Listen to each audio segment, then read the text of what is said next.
exciting. Yes, it is.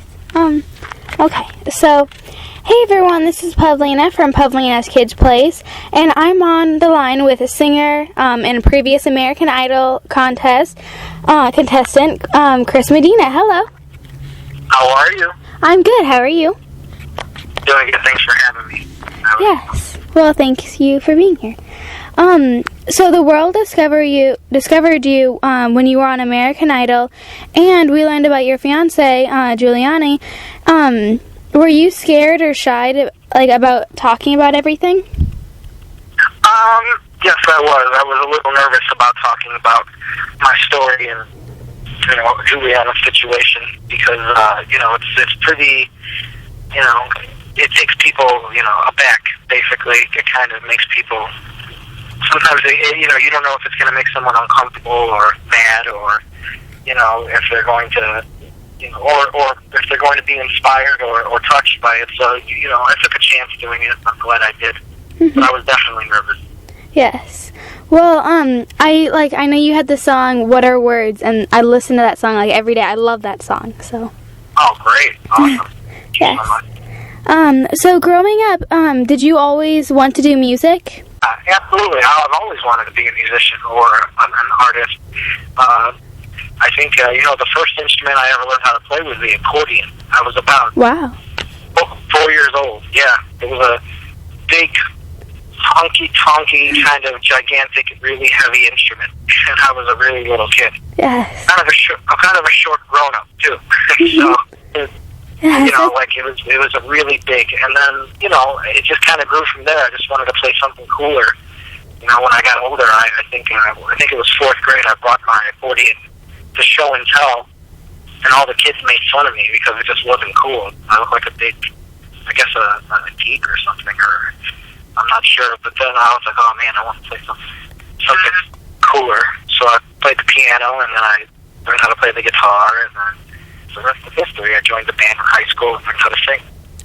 Yes, well, I think the accordion's really cool because I interviewed a singer. His name is Edward Maya, and he said that he plays the accordion, and I thought that was really cool. So, yeah. Oh, great. Well, it's kind of like it's not until I got older that I was like, man, I wish I would have kept up with it, because now, as I'm older, I kind of don't care what people say or think. It's what I think is cool. Yeah. So, yeah, I appreciate that. I guess I was way cooler than I thought back in the day. Yes.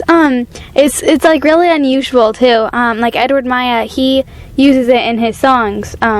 So it's really unusual. Like I play steel drums. And I guess those are unusual too. So it's really cool. Very unique, very cool. Yeah, that's awesome. Thank you. So as a kid, there are all kinds of obstacles. What obstacles did you have growing up? And did that, sort of have to do with anything, now, because you have a good attitude and you're a really nice person? Well, thank you very much, first of all. Yes. But, no,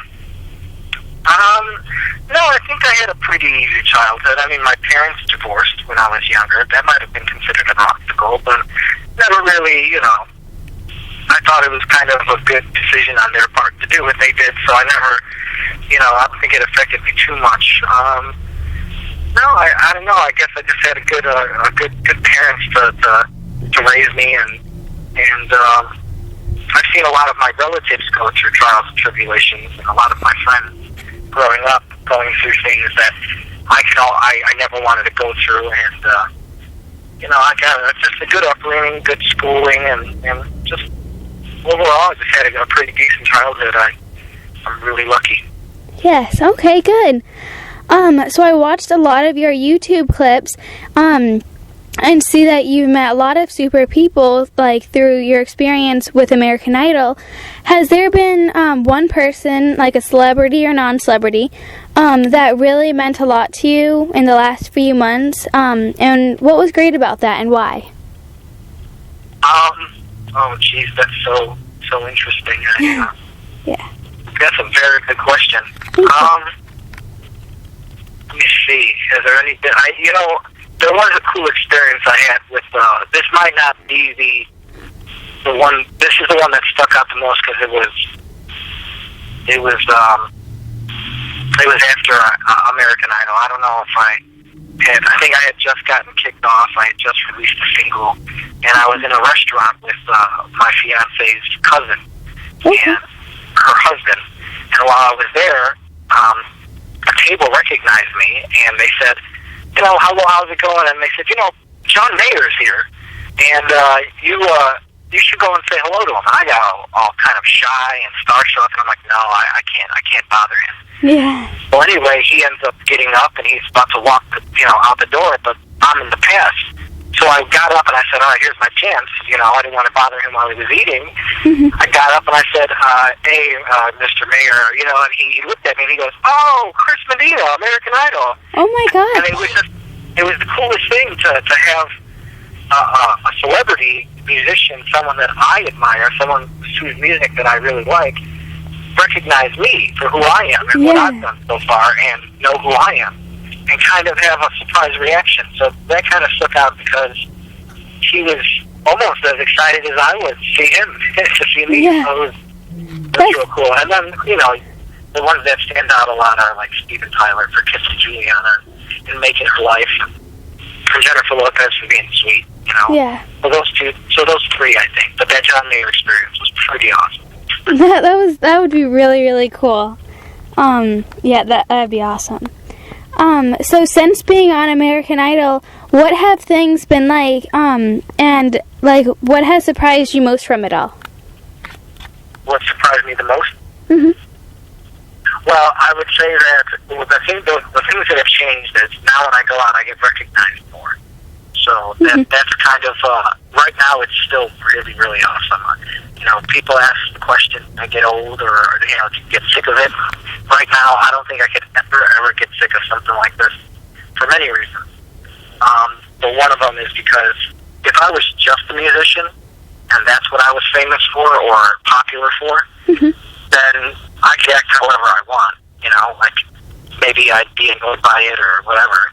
Yeah. But I think I'm being representing not just more than myself, like I'm representing my fiance and the family and things like that in a bigger cause and an idea that, promises means something. So I think that I kind of, whenever I'm in a situation where I'm in the public and people recognize me, I think I'm on my absolute best behavior and I feel very lucky to be where I'm at. So, it's cool. So I get recognized a lot more. That's what's changed. But what surprises me the most is all the free stuff I get now. So, like if I go to Starbucks and someone recognizes me, they want to buy me a drink. And to be completely honest, I've been around for 27 years, and I'm 27 years old, and the only other time in my life that people have been this excited to see me was when I was a baby. Yeah. So. Okay. So the Lawrence Foundation, have they made a big difference with to Giuliani, and how can people help? The donations, they've helped tremendously. Yeah. The one by Gunther Ranker and Topher Grace, and the movie, Take Me Home Tonight. Those specific ones really, really put us in the ballpark to where we can help Juliana a lot. She's been going to hyperbaric. She's going to start riding a horse. Wow. We hear that's really good for people with brain injuries. And she's getting speech therapy. So all of it just really, really helps, and we can afford it now. And the way people can help is if they go to forjuliana.org and read the information on there, and they'll be able to donate, or they can just go on iTunes and download my single "What Are Words," because a portion of the proceeds go to Juliana's recovery fund. So that's really cool. Yes, okay, cool. So what are your upcoming events and future plans? What's interesting is I was talking with a couple of people from Norway, and I started to realize, wow, I got a lot of fans in Norway. I also got a lot of fans in the Philippines, but Norway seems to be coming up a lot. And one of the things that someone said was, man, we would love for you to play in Norway, have a show in Norway. And I said, well, I can't imagine that I would ever have enough money to fly me or my band out there to perform. And they said, well, when we have a festival coming up, we will pay for you to come out here and perform at a festival in Norway. Wow, that's and good. we set it up, and I'm going to be playing in Norway in June. So that's kind of a pretty big upcoming event. Yeah, that's really cool. I've never been to Norway, but one of my teachers been there, and she said it's really awesome there. So okay. Oh yeah, I hear the food is really good in Norway. Yeah. Okay, good. Well, thank you so much for talking to me. Oh, it was my pleasure, hon. Thank you so much for talking to me. Yes.